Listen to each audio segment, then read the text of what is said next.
बोट हलव. त्यांनी काहीच प्रतिसाद दिला नाही. माझी कॉलर खाली पडली. पुन्हा एकदा ट्राय केलं. केदार बोट हलव. नाही. त्या दिवशी पूर्ण संबंध दिवसभरात केदारने एकदाही बोट हलवले नाही. नंतर राऊंड संपल्यानंतर मी हळूच केदारच्या कानाजवळ बोलली, मी सांगितले तर ऐकलं नाहीस तर तुझ्याशी कधीच बोलणार नाही. दुसऱ्या दिवशी पुन्हा राऊंड झाला.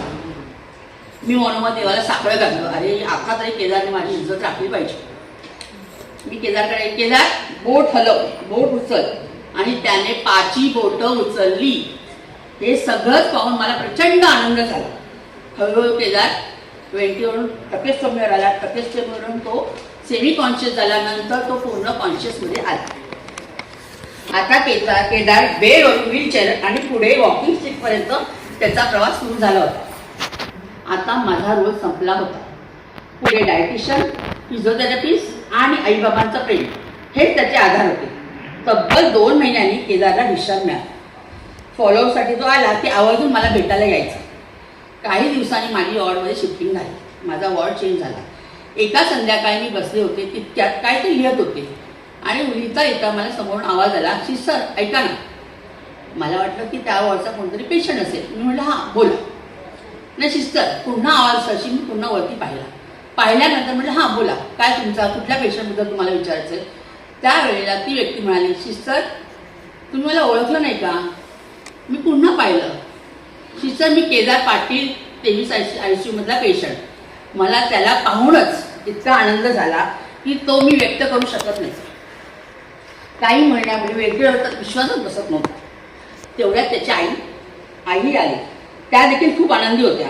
त्यांनी मनापासून आभार मानले. केदारने मला मिठाईचे बॉक्स देत सांगितले, सिस्टर मला एका फॉरेन कंपनीत मुंबईत चांगली नोकरी लागली आहे. पहिल्या पगारातून ही छोटीशी तुम्हाला भेट, मिठाई आणि साडी. मी फक्त एक पेढा घेतला आणि म्हणाले आता अजून काही घेणार नाही. त्याच्या आईने साडी घेण्याचा आग्रह केला. तेव्हा मी म्हटले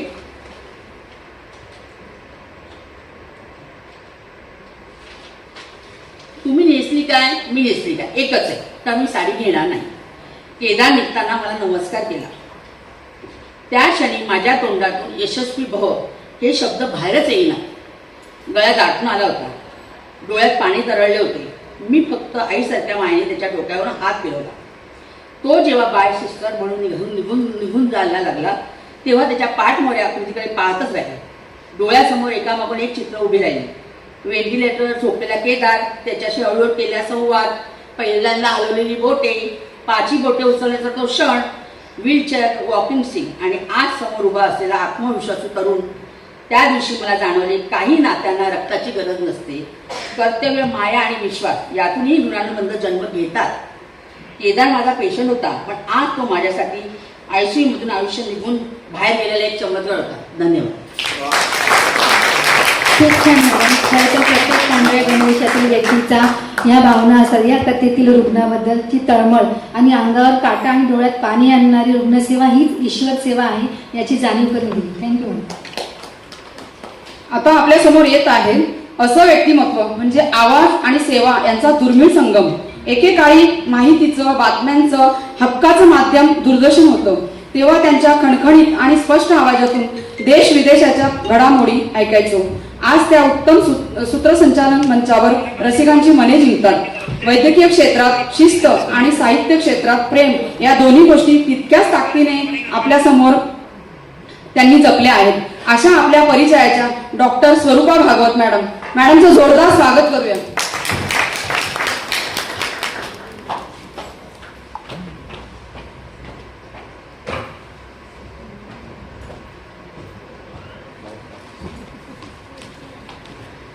धन्यवाद.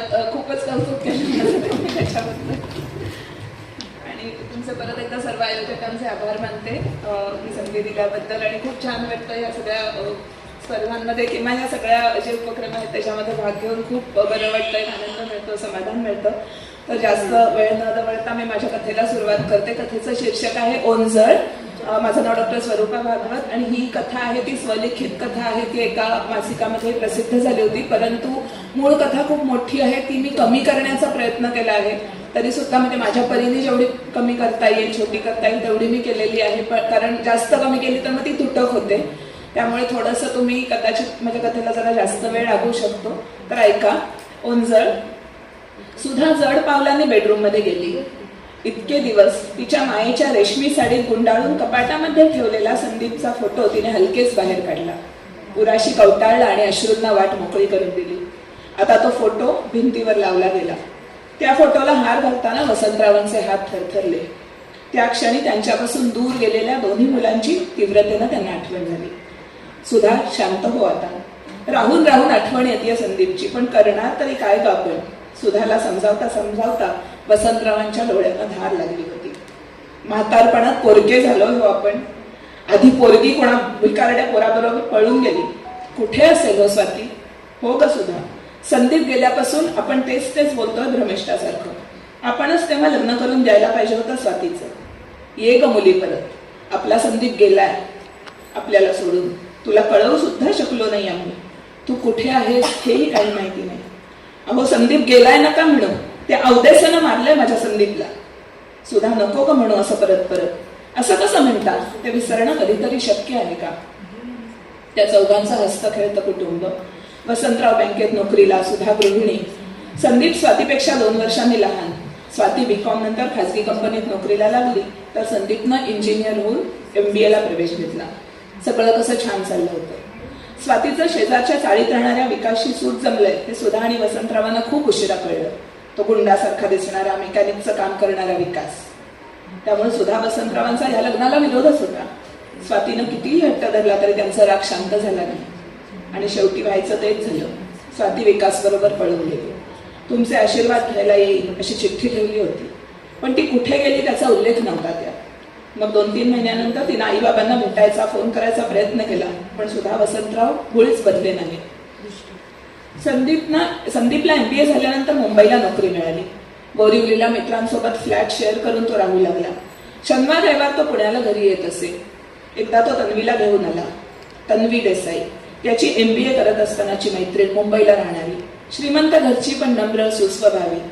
सुधा वसंतरावांना ती सून म्हणून लगेचच पसंत पडली. तन्वीच्या आईबाबांचाही होकार होताच. लग्न पुण्यातच पार पडलं. पण संदीपनं आणि सुधा वसंतरावांनी स्वातीबद्दल काहीच सांगितलं नाही. उगीच संदीपच्या लग्नात विघ्न नको असा स्वार्थी विचार त्यांनी केला, पण तरीही ते स्वातीच्या आठवणीनं बेचैन झाले. लग्नानंतर संदीप आणि तन्वी विरारला छोटा फ्लॅट घेऊन राहू लागले. संदीप बाईकनं ऑफिसला जायचा, तर तन्वी लोकल ट्रेननं. संदीप करो वा न करो, तन्वी मात्र न चुकता सुधा वसंतरावांना फोन करायची. त्या दिवशी तन्वीचा फोन दुपारी येणार होता म्हणून सुधा वसंतराव बाकीच्या कामात मग्न होते. पण सकाळीच फोन खडखडला. काय? वसंतरावांच्या हातातून फोन खाली पडला. काय हो, काय झालं? आपल्याला मुंबईला जायचंय. पुणे मुंबई प्रवास त्यांना एका युगासारखा वाटला. तन्वीला पुन्हा फोन करायचं धाडस झालं नाही. हॉस्पिटलमध्ये खूपच वहिवाट सुरू होती. सर्वांचा आक्रोश सुरू होता. संदीपचे अंत्यसंस्कार पुण्यात झाले. तन्वी तिच्या आई वडिलांबरोबर संदीपच्या घरी आली. तन्वी, तू मारलायस माझ्या लेकराला. सुधा किंचाळली. या अचानक झालेल्या आरोपांना तन्वी दचकली. सुधा ऐकून घेण्याच्या मनस्थितीतच नव्हती. ती तन्वीला नाही नाही ते बोलली. मग मात्र तन्वी आपल्या आई वडिलांसोबत मुंबईला परतली. संदीपच्या मृत्यूच्या धक्क्यातून सुधा वसंतराव हळूहळू सावरत होते, पण आज त्याच्या वाढदिवशी त्यांच्या जखमेवरची खपली निघाली. तेवढ्यात दुपारी दारावर बेल वाजली. आता दुपारचं कोण? सुधानं दरवाजाच्या भोकातून पाहिलं. बाहेर एक तरुण स्त्री उभी होती. ओळखीची वाटली. सुधानं दरवाजा उघडला. अहो बघा, कोण आलंय? सुधा किंचाळली. स्वाती. स्वाती बरोबर विकासही होता. आई. स्वातीचा कंठ दाटून आला होता. या घरानं तिला कितीही नाकारलं असलं तरी शेवटी ते तिचं माहेर होतं. आज संदीपचा वाढदिवस म्हणून म्हणलं आजच जाऊया आणि छान सरप्राईज. बोलता बोलता स्वातीचं लक्ष भिंतीवरच्या फोटोकडे गेलं. ती ताडकन उठली आणि मटकन खाली बसली. आई, हे काय? काय आहे बाबा? आणि मग वसंतरावांनी धाडस करत संदीपची मुंबईतली नोकरी, तन्वीशी लग्न, सगळं छान चाललेलं असताना काळानं घातलेला घाला याबद्दल सगळं सांगितलं. आई, बाबा. स्वाती कळवळून किंचाळली. पण मग तन्वी कुठे आहे? स्वाती भानावर आली. पुन्हा वसंतरावांनीच मनावर दगड ठेवत सगळं सांगितलं. आई, बाबा, हे असं सगळं काय सांगतेस काय तू आई? स्वाती तिच्या आईला गदागदा हलवत जाब विचारत होती. म्हणून तुम्ही तन्वीला घराबाहेर काढलं? तिची काही चूक नाहीये, समजत कसं नाहीये तुम्हाला? आई, अगं तुझी मुलगी आज तुझ्या पुढे उभी आहे ती. मला भेटायचंय तन्वीला लगेच. मला पत्ता पाहिजे तिचा. मला तिला भेटायचंय. जिनं तुझ्या भावाला मारलं तिला भेटायचंय. तिची चूक नाही म्हणतेस. आई, मला तिचा फोन नंबर दे लवकर. नाही तर मी इथून निघून जाईल आणि तन्वीचा शोध स्वतः घेईन. वसंतरावांनी मग स्वातीला तन्वीचा नंबर दिला. मी केलाय तन्वीला फोन. किती आनंद झाला तिला मी फोन केला म्हणून. आज संदीपचा वाढदिवस. त्याच्या आठवणीनं खूप रडली ग ती आई. ती आत्ता पुण्यातच आहे. संदीपच्या शाळेला त्याच्या नावानं देणगी द्यायला आली होती. ऐकतेस काय? आता म्हणशील तन्वी उगीच देखावा करते म्हणजे खरंच इतका विचार करतेस संदीपचा? हो आई. आणि थोड्या वेळातच तन्वी येते आपल्याकडे. झालं गेलं सगळं विसरून येते. काय येते तन्वी? सांग ना स्वाती, काय झालंय? आई धीर धर थोडा. तन्वी आली की सगळ्याचा उलगडा होईल, स्वाती ठामपणे म्हणाली. स्वातीनं सस्पेन्स निर्माण केला होता. एक अस्वस्थता, अनिश्चितता निर्माण झाली होती. तन्वी कशी असेल, आपल्याशी ती कशी वागेल? स्वातीच्या एका फोनवर ती यायला तयार झाली. स्वातीचं आणि तिचं नक्की काय बोलणं झालंय? सुधा वसंतरावांच्या मनात अनेक प्रश्न होते. आणि अर्ध्या तासातच तन्वी आली. तिचा चेहरा शांत, समाधानी होता. आल्या आल्या ती संदीपच्या फोटो पुढे उभी राहिली 2 मिनिटं. जणू ती त्याच्याशी काहीतरी बोलत होती. संदीप, तू अजूनही आमच्यात आहेस. तू कुठेही गेलेला नाही आहेस, असं काहीतरी सांगायचा प्रयत्न करत होती बहुतेक. संदीपच्या आईबाबांना तिनं वाकून नमस्कार केला. आणि मग स्वातीताई, तन्वी अनेक वर्षांची ओळख असल्यासारख्या नंदा भाऊजाया एकमेकींना कडकडून भेटल्या. संदीप, बघतोयस ना, खूप प्रयत्न करूनही मी स्वातीताईला शोधून शकले नाही, पण तिनं मात्र मला बरोबर शोधून काढलं. संदीप, तुझी इच्छा पूर्ण झाली. आई बाबा, स्वातीताई, विकास दादा, मला वाटलंच नव्हतं मी तुम्हाला कधी त्या दिवसानंतर भेटू शकेन. पण आज त्याच्याच वाढदिवसाला संदीपलाही भेट मिळाली. तिच्या डोळ्यात आनंदाश्रू होते. तन्वी, खरं आहे, अगदी खरं आहे, पण नक्की काय झालंय ते सांगशील एकदा आम्हाला सगळ्यांना? बाबांनी थोडं सांगितलंय, पण आम्हाला तुझ्या तोंडून सगळं ऐकायचंय, स्वाती म्हणाली. तन्वीनं सांगायला सुरुवात केली. माफ करा मला, गेलेल्या माणसाबद्दल असं बोलायचं नसतं, पण संदीप खूप स्वार्थीपणे वागला तुझ्या बाबतीत आई. त्यानं, आई बाबांनी मला, माझ्या घरच्यांना काहीच सांगितलं नव्हतं तुझ्याबद्दल. त्या दिवशी म्हणजे संदीप गेला त्या दिवशी सकाळी मला त्याच्या ड्रॉवरमध्ये एक फोटो सापडला. खूप खोदून खोदून विचारल्यावर म्हणाला की माझी स्वातीताई. तुझा फोटो हातात घेऊन खूप रडला. विकासदादाशी लग्न झाल्यानंतर तू एकदा त्याला कॉलेजमध्ये भेटायला गेली होतीस, तेव्हा तुझ्याशी असलेलं नातं संदीपनं तोडलं. का? तर माझ्या आणि त्याच्या लग्नात तू घराला लावलेल्या कलंकाचा अडथळा नको यायला म्हणून. हे त्याचे शब्द होते ताई. तो तुझ्याशी असं वागला हे त्यानंच कबूल केलं त्या दिवशी, पण त्याला त्याचा खूप पश्चात्ताप होत होता. मी त्याला वचन दिलं, ताईला आपण दोघं मिळून शोधून काढूया. त्याला मी ऑफिसला जाऊच द्यायला नको होतं त्या दिवशी. त्याला मनसोक्त रडू द्यायला हवं होतं आणि तो अशा मनस्थितीत बाहेर पडला आणि मग हे असं होऊन बसलं. तन्वी दुःखानं पण कणखरपणे बोलत होती. डॉक्टर आले आणि म्हणाले ब्रेन डेड. मी गोठून गेले. मग ऑर्गन डोनेशनचा पर्याय. संदीप कुठल्या ना कुठल्या रूपाने जिवंत राहायला हवा होता. त्याच्या आईबाबांसाठी, त्याच्या ताईसाठी, या समाजासाठी. निर्णय लवकर घ्यायचा होता. कुणाला तरी नवीन आयुष्य मिळणार होतं. मी निर्णय घेतला. सॉरी आई बाबा, तुम्हाला फोन करून विचारायला वेळ आणि धाडस दोन्ही नव्हतं माझ्याकडे. पण तुम्ही त्याला, माझ्यावर त्याला मारल्याचा आरोप केला. तो ब्रेन डेड होता. हे सगळं लिगल डॉक्टरांच्या टीमनं डिक्लेअर केलं होतं. आई, तो वाचणार नव्हताच, पण त्याचे अवयव तर वाचू शकत होते. तो जाता जाता अनेकांना आयुष्य देऊन गेला, दृष्टी देऊन गेला. तो इथेच आहे आपल्यात. तन्वी, अगं इतक्या लहान वयात एवढा धाडसी निर्णय, इतकी मॅच्युरिटी. सुधा वसंतरावांचे शब्द त्यांच्या मनातच राहिले. स्वातीच्या खांद्यावर डोकं ठेवून तन्वीनं डोळे मिळून घेतले. सुधा वसंतराव अवाक झाले होते. हे इतकं सगळं घडलं? आई बाबा, आता मी सांगते माझी गोष्ट, स्वाती म्हणाली. विकास काही आपण बोलणार नाही, पण मी आज तुमच्या पुढे उभी आहे ना, ती या विकासमुळे, माझ्या नवऱ्यामुळे. लग्नानंतर 4 महिन्यातच माझ्या दोन्ही किडन्या निकामी झाल्याचं कळलं. आठवड्यातून 2दा डायलिसिस लागायचं. मिळकत तुटपुंजी. तिकडे गावी जास्त सुविधाही नाही. पण त्यातच विकासनं त्याची किडनी माझ्यासाठी डोनेट केली.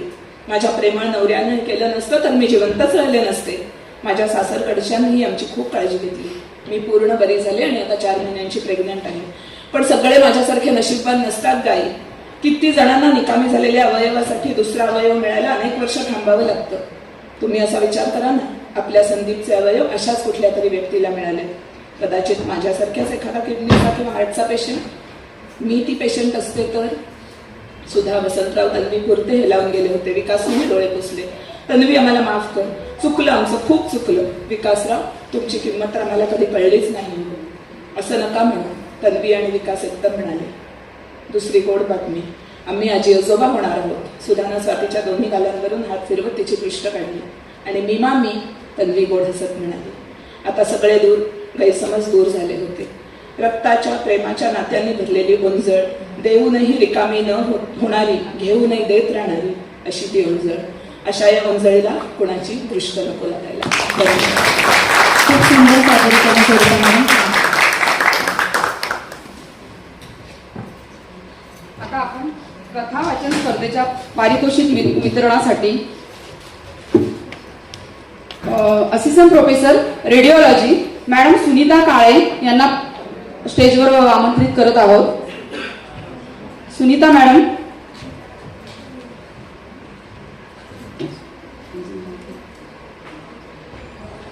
आणि स्वरूपा मॅडम पण. हो. थोडं एक पायरीवर.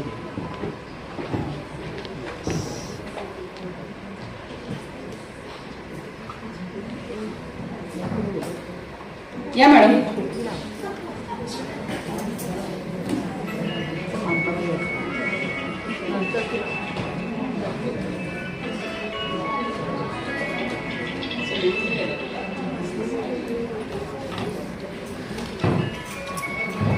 कथा वाचन स्पर्धेचे प्रथम विजेते राजेंद्र पोद्दार सर.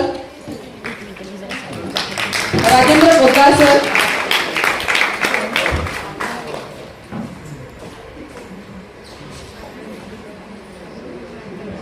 यांना सुनीता मॅडमच्या हस्ते प्रथम पारितोषिक देण्यात येत आहे. स्टेप पुढे आहे ना. पुढे सर, पुढे पुढे आहे. पुढे थोडंसं पुढे आहे. हां बस ओके परफेक्ट. त्या समोर लक्ष इथे त्या समोर थोडंसं चौदा आहे. त्या समोर लक्ष. वेट. थँक्यू. कथा वाचन स्पर्धेचे द्वितीय विजेते मानसी कुमावत मॅडम. मानसी मॅडम.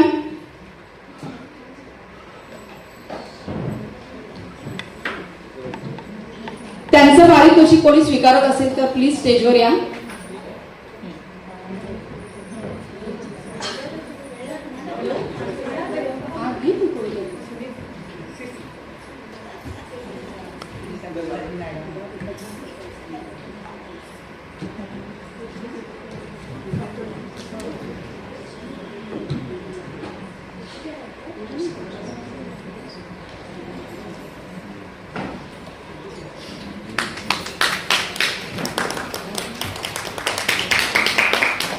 त्या समोर.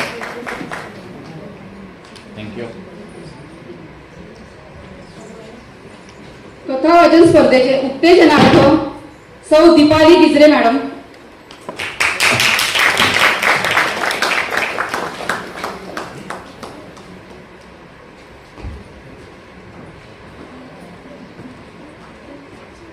थोडंसं पुढे या.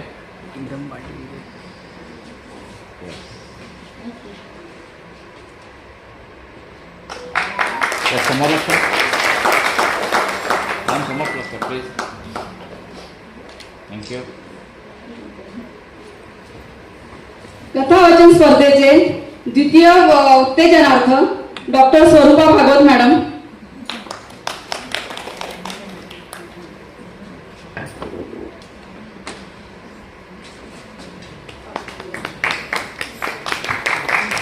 त्या समोर लक्ष.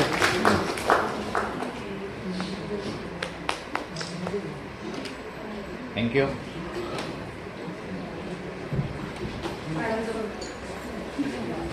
एक स्टेप पुढे या प्लीज. पुढे पुढे पुढे या. थोडंसं पुढे या.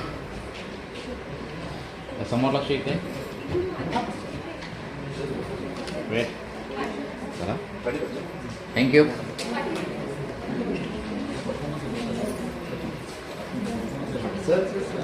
आता काको नावामधून नाट्य वाचनासाठी मी आळंदी मॅडमना आमंत्रित करत आहे. धन्यवाद स्नेहा. जुळता अक्षरे गळती शब्द जुळता अक्षरे घडती शब्द, जुळता शब्द घडती वाक्य. वाक्यांना मिळतात जेव्हा भावना आणि कल्पना उदयास येते काव्य. अनुभवातून पाहिलेल्या प्रसंगातून सांगितली जाते ती कथा आणि कथेला जेव्हा साथ लाभते संवादाची आणि अभिनयाची तेव्हा घडते नाट्य. 100व्या वर्धापन दिनानिमित्त दरवर्षीप्रमाणे याही वर्षी विविध स्पर्धांचे आयोजन झाले. त्यापैकी एक स्पर्धा म्हणजे काव्यवाचन, कथावाचन, नाट्यवाचन, नकला आणि वाद्यवादन. नाट्यवाचन स्पर्धेला नेहमीपेक्षा यावेळी चांगलाच प्रतिसाद मिळालेला आहे. या अटीतटीच्या स्पर्धेमध्ये ज्यांनी विशेष नाट्यवाचन केले त्यांना त्यांचे विजेते म्हणून नाव घोषित करण्यात आलेले आहे आणि त्यांचीच एक झलक आपण त्यांच्या नाट्यवाचनातून करणार आहोत. प्रथम विजेते आहेत सुचिता हेनरी मॅडम.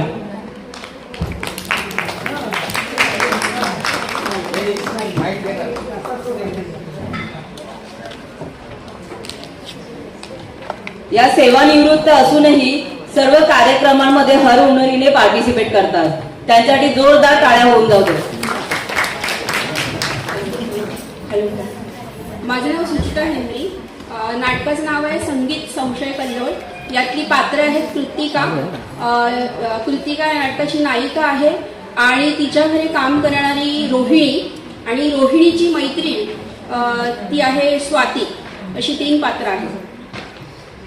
मी त्यांचा डोळा चुकून घाईघाईने देवदर्शन करून आले, पण स्वारीनी घरी काही घोटाळा केला नसला म्हणजे पुढे. नाहीतर काहीसं म्हणतात ना, ठमाबाईचे झाले 12 राम आणि नवरोजींनी साधलं काम त्यातलं व्हायचं. अगं बाई, दरवाजा लावलाय. रोहिणी, अगं रोहिणी, दार उघड. मेल्यांनो, कुणी ओ सुद्धा देत नाही. यांनी हे आरंभलं तरी आहे का आत? टपता टपता चोर सापडणं असं वाटतं, पण हे दार कसं उघडायचं? अगं चित्रे, रोहिणी, मेल्या वाटतं सगळ्या. आता काय करावं? अगं दार उघडा, दार. पण मी इकडे काय ओरडत उभी राहिले? तिकडे जाऊन लपूनच पाहावं. रोहिणी, अरे इथे तर कुणी नाही. मग दारावर धक्के कोण मारत होतं ते? स्वाती, बघितल्यास अशा इथे चमत्कारिक संशयाच्या गुच्चेष्टा चालतात. पाहिलं तर दोघंही सरळ, पण या संशय संबंधाची बाधा दोघांनाही सारखीच. बरं, आता कधी येशील आणखी? जर थांबेनच का? छे गो बाई, येऊन काही थोडा वेळ नाही झाला, जाते आता. नाहीतर काही म्हणतात ना, आपण कुलविनी काम सांभाळून सगळं करायचं. बरं, पण रोहिणी, मीच काय म्हणून तुला वरचेवर भेटायला यावं? तू का नाही येत ग तिकडे? मी आणि तुला भेटायला येणार इतकं कुठं आहे बाई माझं नशीब. मला अशी खाष्ट धनीन भेटलीये की इकडचं तिकडे व्हायला फुरसत नाही. बयाचं सारखं तोंड चाललेलं असतं. हे कर, ते कर, ते ठेव, हे आण, माडीवर जा, खाली ये, नोकरी नको असं झालंय मला. अगं मग काय राहिलीस इकडे? कुठेतरी चाकरी करायची. मग काय, ही नाही तर दुसरी. ते खरं, पण मिळाली पाहिजे ना वेळेवर. तुझ्यासारखी मला एखादी मिळेल तर मी आज सोडायला तयार आहे. हे लुगडं धणीने दिलं वाटतं. अगदी कोरच आहे म्हणायचं. हो, त्यांनीच दिलं. 1 महिनावर सुद्धा नेसलं नाही. त्यांची माझ्यावर चांगली मर्जी आहे. लुगडी चोळ्या वरचेवर देत असतात. आपला माणूस चांगलं दिसावं म्हणून ही पहा, नथ सुद्धा दिलीये मला घालायला. तुला नाही वाटतं काही मिळत? मला अगं त्यांच्या लुगड्यावर 1 नव्हे 2 नव्हे 10 जणींचे डोळे असतात. माझ्या वाटणीला कुठून येणार मिळव? कृतिका, अगं बाई तिकडेही सामसुमच. अगं बाई, ही कोण माझ्या दाराशी? बरं, जाते आता. 100दा निघाले आणि 100दा थांबले. काय ग ए बहिरटे, इतक्या हाका मारल्या, दारावर धक्के मारले, काय फुटले का होत तुझे? दार उघडायला काय झालं होतं? हाक ऐकल्याबरोबर दार उघडलं बाईचे, पण इथं कोणीच नव्हतं. ही कोण दुसरी? काय ग इथे काय ठेवलंय तुझं? कशाला आलीयस? काही काम का आहे? काम? माझं कसलं काम? काम काम काम काय करतेस? अशी घोटाळतेस का? स्पष्ट सांग. पोटशुळावर औषध मागायला की अर्ध शिशी टोचून घ्यायला आलीस? बायकांच्या दुखण्यावर रामबाण बघायला का कुणी अडली आहे तिच्याकरता मंत्राचं पाणी न्यायला आली तुमच्या यजमानांकडं? त्यांच्याकडे मी कशाला येऊ? कशाला ते आपल्या मनाला विचार. का ग रोहिणी? आणि तुला हिची मदत? चांगलं चांगलं अगदी चांगलं इमान राखतेस. अगं सटवे, हे काय बाईचे बोलतो आपण? मी असलं काम करणारी बाई नव्हे हो. ही माझ्या गावची, इथे श्रावण शेटांच्या भरणीबाईंकडे कुळंबी नाही. सहज मला भेटायला म्हणून आली होती. तसल्या बंदातली नाही होई. अगदी भोळी आली पाहिजे. अगं भोळी आहे म्हणूनच म्हणते. अशा भोळ्या बाबड्याच आमच्या यजमानांकडे दवा पाणी मात्रा मंत्र मागायला यायच्या. बायकांना फुक्कट औषध द्यायचं सासूबाईंचं पुण्यव्रत चालवलंय ना. का ग हे लुगडं तुला कोणी दिलं? खरं सांग. मला माझ्या भरणीबाई साहेबांनी दिलं. भरणीबाई साहेब देतात असलं लुगडं?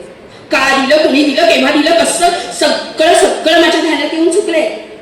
जा आता, जा निघ. पुन्हा इथे तोंड दाखवलं असतं खबरदार. चल हो चालती. पहा ही पहा कशी नटली, अगदी सुलत सुलत चाललीये. ही भोळी का? रोहिणीला वाटतं मी अगदी बोळ्यानं दूध पितं. नाही काय? भरणीबाईनं ते लुगडं हिला दिलं का? लप्पाड कुठली मुलखाची. आमच्या यांनीच दिलं की नाही? खरं सांग. नको सांगूस. भरणीबाईंची आणि माझी चांगली ओळख आहे. मी आत्ता तिला चिठ्ठी लिहिते. पण का रोहिणी हे कुठे दिसत नाहीत? ते कुठे बाहेर गेले आहेत पैसे? बाहेर गेले? ते का गेले, केव्हा गेले, कसे गेले, कुठे गेले? खरोखरीच मला ठाऊक नाही पाहिजे. सांग सांग, पाहिजे तितकं खोटं सांग. पण मी काही पत्ता काढल्याशिवाय अन्न घ्यायची नाही. मी आत्ता जाऊन भरणीबाईंना पत्र लिहिते. तू जा आणि त्या भादव्याला माझ्याकडे पाठवून दे. कसा माझा छळ मांडलाय नुसता. देवा देवा, तुझे डोळे आहेत ना रे? खूपच छान. स्त्रियांचे नटणे, ठसकेबाज वागणे आणि ते गॉसिपिंगचा विषय असणे आणि त्याच्यातून निर्माण होणारा संशय, असा हा संशय कळलं अगदी ठसकेबाजपणे सादर केला त्यांनी. पुढच्या आपल्या केएमला अगदी कलाकारांची परंपराच आहे. कलाकार म्हणजे कलाकारांमध्येच नाट्य हा एक त्याच्यातला एक विशेष भाग आहे.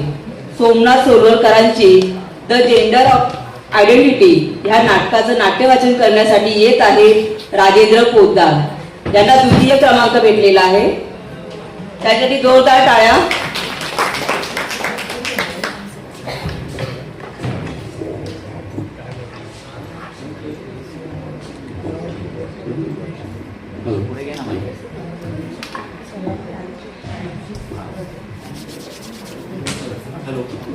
हॅलो, धन्यवाद मॅडम. माझं नाव राजेंद्र प्रभाकर पोद्दार. मी क्षगन विभागात क्षगन तंत्रज्ञ म्हणून काम करतो. सध्या मी सिटी स्कॅन विभागात काम करतो. जेंडर अँड आयडेंटिटी हे हिजड्यांवरती, त्यांच्या वेदनेंवरती आधारित हे आपल्याच केएम मधील डॉक्टर सोमनाथ सोनवलकर यांनी लिहिलेलं हे नाटक आहे. मी त्यातला एक छोटासा प्रवेश तुमच्यासमोर सादर करत आहे. हिजडे राहणाऱ्यांची जागा आहे तिकडे. त्यांच्याकडे नवीन एक हिजडा बनण्यासाठी येतो. आपल्याच समाजातील ज्यांना असं वाटतं की मुलीसारखं राहायला पाहिजे किंवा वागायला पाहिजे, त्यातीलच एक मुलगा त्यांच्याकडे हिजडा बनण्यासाठी येतो आणि त्यांना तिथे रीत असं म्हणतात त्या ह्याला. तसं ते रीत सुरू असते आणि टाळ्या, ढोलकी, नाचण्याचा आवाज, रीतचा कार्यक्रम चालू आहे. नानी सर्वांची गुरु एका नवीन आलेल्या मुलीची खुशीची रीत करत आहे.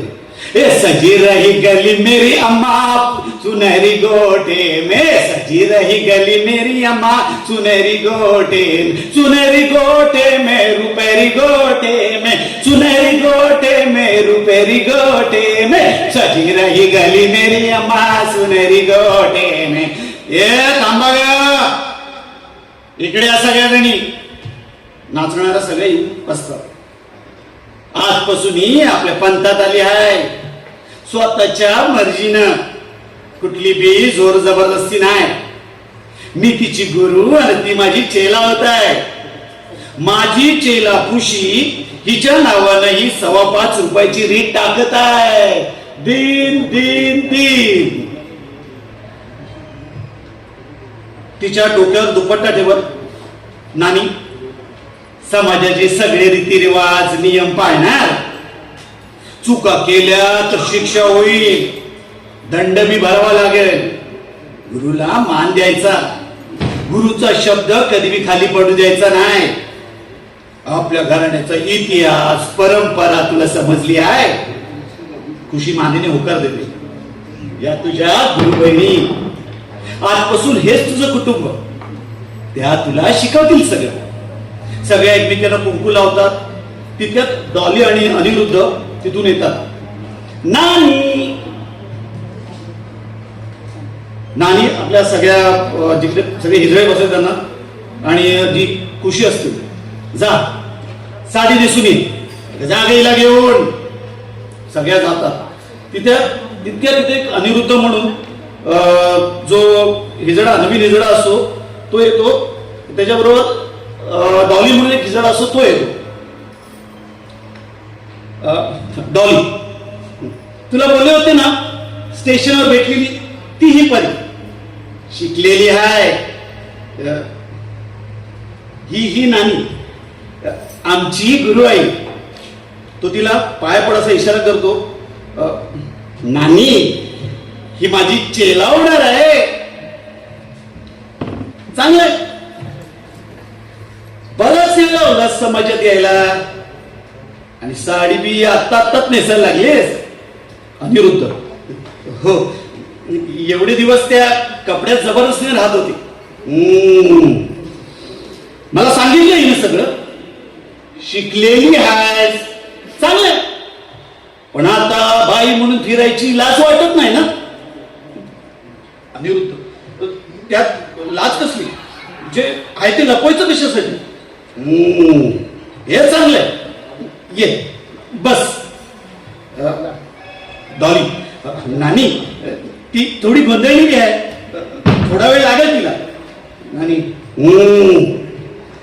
पण तुला स्वतःला वाटतंय ना हिजडा व्हायचं म्हणून? अनिरुद्ध, हो मग ठीक आहे. पण हिजडा व्हायचं एवढं सोपं नाही. नुसतं नावानं हिजडा होता येत नाही. हिजडा एक संस्कृती आहे. त्या परमेश्वरानं आपल्याला असं वेगळं बनवलं का? तर चांगलं काम करावं म्हणून. या लोकांसारखं संसारात अडकून पाडायला नको म्हणून. रामायण महाभारतापासून आपली मोठी परंपरा आहे. राजा महाराजांच्या दरबारात मान सन्मान होता. मोठमोठ्या पदव्या दिल्या जायच्या. राजेशाही संपली तरी लोक लग्नाला, बारशाला, आशीर्वादाला बोलवायचे. आशीर्वादाचं मोल होत. आणि इंग्रज सरकारपासून कायदा कानून बदललं आणि आपला हाल व्हायला लागले. तेच भोगतोय आजपर्यंत. हिजडा म्हणजे पवित्र आत्मा. ज्या पवित्र आत्मा आहे ते शरीर म्हणजे हिजडा. तितक्यात एका चौकटीतून खोकल्याचा आवाज होतो. पण आज मी दिल्यासारखं करून टाकलं. या सगळ्या जणींना सांगत असते, मानानं राहा, वाईट काम करू नका, आपली इज्जत टिकू नका. इतक्या डॉली, तुझ्या शब्दाबाहेर नाही गेलो ना? नाही, हा मला माहित नाही. वाटोळ करून घ्या स्वतःच. आता तुझ्यासारख्या शिकलेलीनच आपला समाज पुढे न्यायचा आहे. तो मान सन्मान परत मिळवायचा आहे. अनिरुद्ध, पण नानी बोल. म्हणजे हे रीतिरिवाज सोडून आज आपल्यालाही बदलायला पाहिजे ना. असं वेगळं राहून जगण्यापेक्षा त्यांच्यातच एवढी वर्ष राहिलीस ना त्यांच्यात, तरी हौस बागली नाही. शिकलेली होतीस तरी आई बापाला नाही उचली ना. आपलं इथं चुकतं, आपण त्यांच्यासारखं जगायला जातो. अनिरुद्ध, आपण वेगळे नाही आहोत ना. मी त्यांच्या इतकेच अधिकार आपल्यालाही आहेत आणि कायद्याने ते आपण घेऊ शकतो. कसल्या अधिकाऱ्यांची भीक मागायची त्यांच्याकडं? इंग्रज सरकार जाऊन काय लोटलं? एवढ्या वर्षात एक हिजडा दिसला नाही त्यांना. बेवारस मारताना, उपाशी राहताना, भीक मागताना, कुल्हेगार धरून त्यांच्यावर बलात्कार होताना. हे कळायला कायदाच लागत नाही. आतून जोरजोर खोकल्याचा आवाज येतो. सिमरन बाहेर येते. मागे एक जण एक आजारी हिजड्याला घेऊन येतो. नानी चप्पा का बुखार बढ़ गए, खांसी भी है. नानी दवाई दे, झोपव तिला. सिमरन, पण नानी बहुत तेज बोललेला समजत आहे का तुला? नानी तुला हॉस्पिटलला घेऊन जावं लागेल. आपला बाप काय बसलाय तिथं. हिजडा आहे ती हिजडा, माणूस नाही. कुठे मी हात लावणार नाही. असं लांबून चेक करून पाठवून देते. ऍडमिट कुठं करणार? कुठं करणार ऍडमिट? कुठल्या वॉर्डात? सांगितलेलं ऐकायचं नाही. हात लावून घेऊ नका कुणाचा. पण नाही, त्यांचे सगळे रोग घेऊन येतो इथं. त्यांनीला सांग, कायदा माणसांसाठी असतो, जनावरांसाठी असतो, हिजड्यांसाठी नाही. समजा गेला. थँक्यू. ही शब्द होणे म्हणजे काय हे तुम्हाला नक्कीच कळलं असेल जेंडर आयडेंटिटी मधून. नाट्य वाचनाबरोबरच तुम्ही नाट्य अभिनयाची अनुभूती घेत आहात ना. थँक्यू. आता पुढचे नाट्यवाचक येत आहेत सविता परब.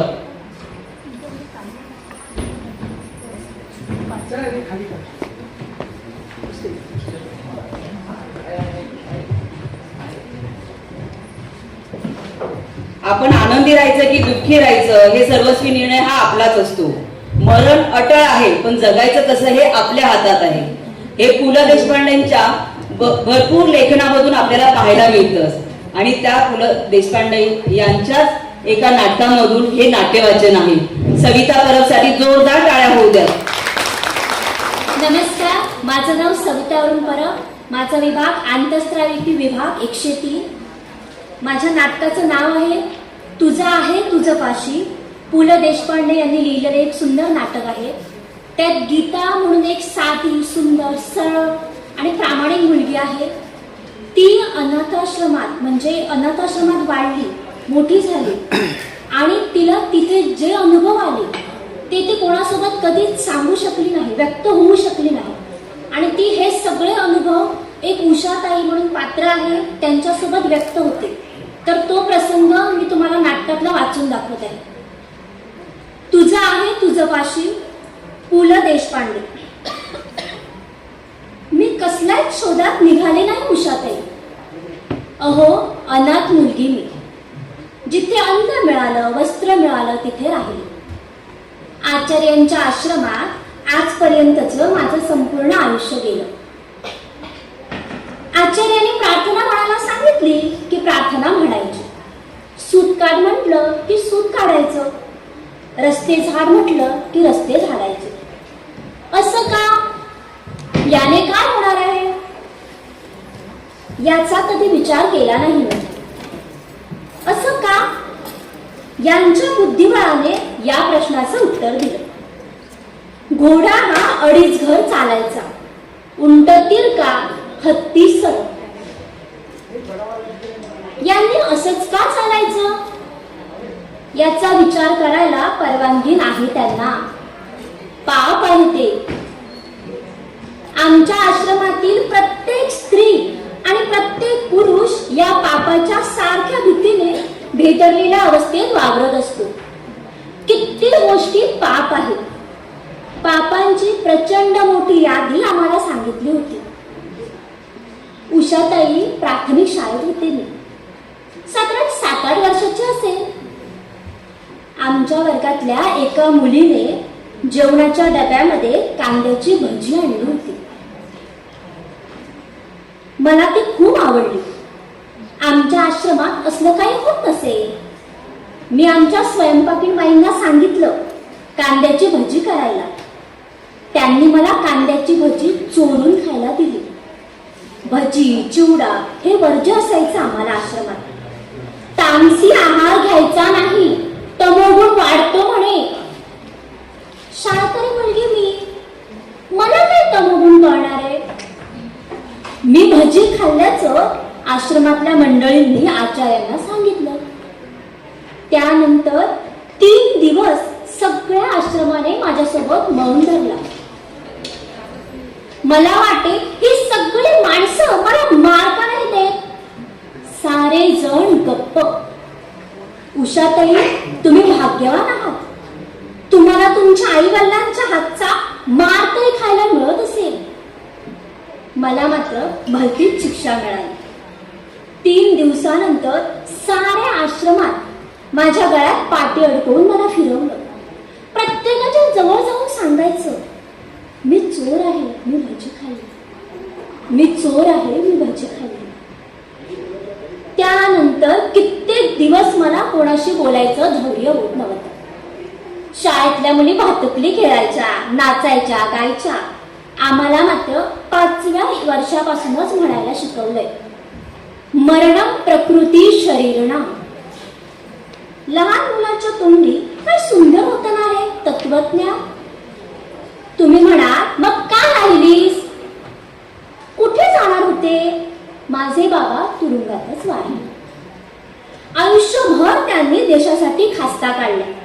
त्यानंतर मला हेच ऐकायला मिळालं, तू क्रांतिकारकाची मुलगी आहेस, तू ही देशसेवाच केली पाहिजे, तू लग्न करता कामा नये. संसार छे छे, तू क्रांतिकारकाची मुलगी आहेस. उषाताई, उंटाची इच्छा असो वा नसो त्याने तिरकत चाललं पाहिजे, बरोबर ना. धन्यवाद. तुझ्या आहे तुझ्या पाशी परी जागा चुकलाशी या संत तुकारामांच्या अभंगवाणीप्रमाणे अगदी मार्मिक वाचन झालेले आहे. मी कविता गडशी मॅडम, लावणी सबरांनी यांना मंचावर बोलवते पारितोषिक देण्यासाठी. आणि दिनेश गोरगावकर सर, नृत्य दिग्दर्शक.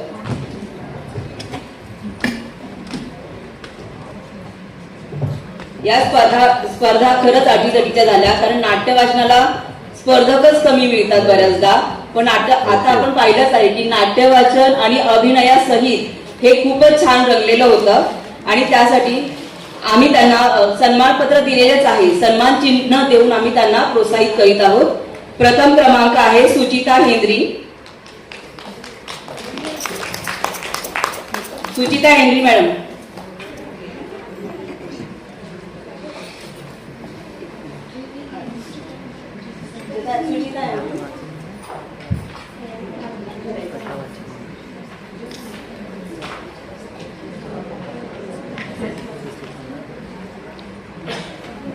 एक स्टेप पुढे या.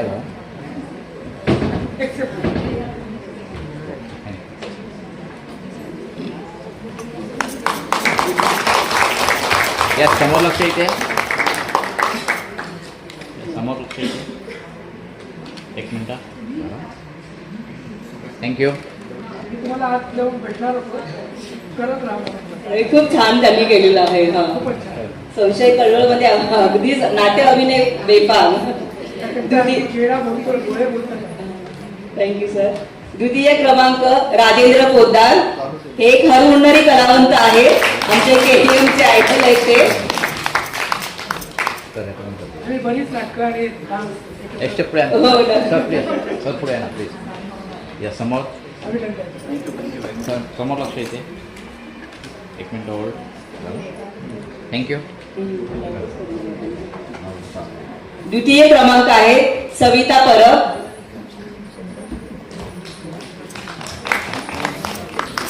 सर्व स्पर्धांमध्ये सहभागी असणारे स्पर्धक आहेत त्या. अगदी सगळं पाठांतरासहित त्या बोलतात. थोडंसं पुढे.